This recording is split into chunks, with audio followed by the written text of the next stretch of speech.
Baş ağrıların səbəbləri çoxdur. Çox böyük bir mövzudur. Belə deyək, ikincili, birincili problemlərlə bağlı ola bilər. Əsasən uşaqlarda adi gündə rutin olaraq rastlaşdığımız hər hansı bir anemiya var, qurd invaziyaları, qamət pozulmaları, maalesef indiki uşaqların əksəriyyəti düzgün həyat tərzi yaşamırlar. Ona görə bir çox səbəblərə görə baş ağrılar ola bilər. İkincili və birincili səbəbləri qeyd elədik. Birinci səbəblərdən yenə də axır zamanlarda gördüyümüz, belə deyək, gərginlik baş ağrılardır və migrendir.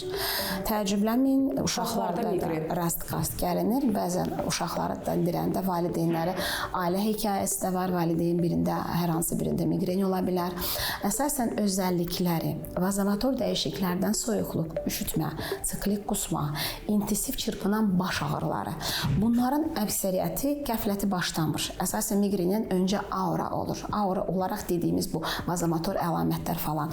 Ağrılar bəzən çox intensiv olur. Fotofobiya olur, uşaqlar işıqdan qorxurlar. Belə hallarda yəni işığa həssaslıq yüksəkdir. İşığı söndür, təklikdə, sakit bir oranda qalmaq istəyir. Valideynlər bunu nəzərə qeyd ediblərsə, mütləq gündəlik tutmalıdırlar. Gündəlik nədir? Baş ağrının intensivliyi günün hansı yarısında baş verir? Belə deyək, təzyiq ev şəraitində ölçə bilərsə, arterialın təzyiqin ölçülməsi baş ağrı zamanı, belə deyək, günün hansı yarısında, hansı qida məhsulundan, stres situasiyasından sonra yaranır. Bunları qeyd edib həkimə mütləq məlumat verməlidirlər.